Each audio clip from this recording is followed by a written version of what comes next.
বাংলাদেশ ক্রিকেটের ইতিহাসে কিছু নাম চিরদিনই আলো ছড়ায়, কিন্তু এমন এক ক্রিকেটার আছেন যিনি মাঠে নামলে প্রতিপক্ষ ব্যাটারদের চোখে আতঙ্ক ছড়িয়ে পড়ে। আর তিনি হলেন মুস্তাফিজুর রহমান। সাতক্ষীরার এক শান্ত গ্রাম থেকে উঠে আসা এক সাধারণ ছেলে আজ হয়ে উঠেছেন বিশ্বের টি-20 ক্রিকেটের সবচেয়ে ভয়ঙ্কর বোলারদের একজন। মুস্তাফিজকে নিয়ে অনেক সময় শোনা যায় ফর্মে নেই, গতি নেই, পূর্ণ ফিজ আর নেই, কিন্তু পরিসংখ্যান বলে সম্পূর্ণ উল্টো কথা। বিশ্ব টি-20তে ডট বলের রাজা এখন মুস্তাফিজ। টি-20 ক্রিকেটে এখন পর্যন্ত মোট 120 ইনিংস বোলিং করে মুস্তাফিজ দিয়েছেন 2616টি বৈধ ডেলিভারি। এর মধ্যে 1142টি ডট বল, অর্থাৎ প্রায় 43.65% বলেই ব্যাটসম্যান রান নিতে পারেননি। এই পরিসংখ্যান তাকে এনে দিয়েছে বিশ্বের 1 নম্বর ডট বল বোলারদের কাতারে। আর স্লো কভারে যেখানে বিশ্বের সেরা ব্যাটাররাও তাকিয়ে থাকেন ছক্কা হাঁকানোর সুযোগে, সেখানে মুস্তার বল পড়লে ব্যাটসম্যানকে রান না নিয়েই ফিরে যেতে হয়। স্লো কভারে তার ডট বল সংখ্যা ইতিমধ্যেই 300-র বেশি, যা আন্তর্জাতিক টি-20তে আর কোনো বোলারের নেই। শেষ ওভারের নিরাপত্তা বলয়।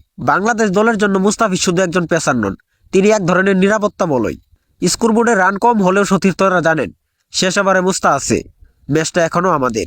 একটা নিখুঁত কাটার, একটা অপ্রত্যাশিত স্লোয়ার কিংবা হঠাৎ একটা পারফেক্ট ইয়র্কার মুহূর্তে ম্যাচের চিত্র বদলে দিতে পারে। প্রতিপক্ষ যখন আত্মবিশ্বাসী হয়ে ওঠে, ঠিক তখনই মুস্তাফিজের এক ডেলিভারি পুরো গ্যালারি স্তব্ধ করে দিতে পারে। ইনজুরি ধাক্কা সামলানো, তারপরও মুস্তাফিজ অটুট।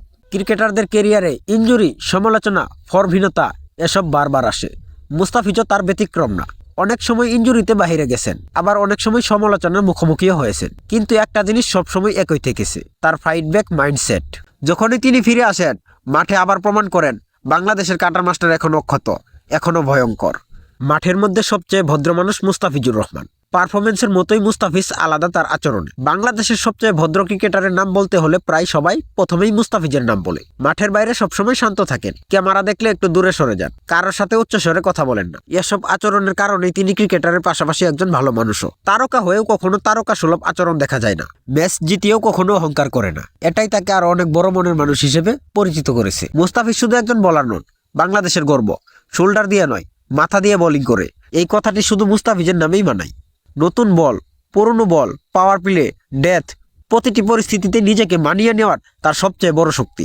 যখন বাংলাদেশ ক্রিকেটে কঠিন সময় পার করে, তখনও মুস্তাফিজ যেন এক আশার আলো। এক ডেলিভারিতে পুরো ম্যাচ ঘুরিয়ে দেওয়ার ক্ষমতা একমাত্র তার হাতেই আছে। শেষ কথা, পরিসংখ্যান, পারফরমেন্স, আচরণ সব মিলিয়ে মুস্তাফিজুর রহমান শুধু একজন ক্রিকেটার নন, তিনি বাংলাদেশ ক্রিকেটের এক নীরব কিংবদন্তি। আর যতদিন তিনি আছেন, বাংলাদেশ ক্রিকেটের শেষ ওভারে কখনোই ভয় পাওয়ার নয়, কারণ সেখানেই দাঁড়িয়ে থাকেন কাটার মাস্টার মুস্তাফিজুর রহমান। মুস্তাফিজ শুধু বল হাতে নয়, দলের মনোবলেও শক্তির সঞ্চার করেন, যা পরিসংখ্যান দিয়ে মাপা যায় না। প্রতিটি বলের পিছনে তার যে চিন্তা, যে পরিকল্পনা, তা একজন পরিপূর্ণ ম্যাচ উইনারের পরিচয় বহন করে। বাংলাদেশের তরুণরা এখন পেস বোলার হতে চাইলে অনুপ্রেরণা হিসেবে প্রথমেই দেখে মুস্তাফিজকে, কারণ তিনি শিখিয়েছেন গতি কম হলেও বুদ্ধি আর বৈচিত্র্য দিয়ে বিশ্ব জয় করা সম্ভব। আজ তিনি শুধু সাতক্ষীরার ছেলে নন, তিনি বাংলাদেশ ক্রিকেটের প্রতীক, এক অনন্য অধ্যায়। যত সমালোচনা আর যত বাধাই আসুক, মুস্তাফিজ জানেন উত্তরের জন্য মাঠই তার সেরা জায়গা। আর তাই তো তিনি শেষ ওভারে দাঁড়িয়ে থাকলে পুরো দেশ নিশ্চিন্ত হয়ে বলে, ম্যাচটা এখনো আমাদের, কারণ মুস্তাফিজ আছে।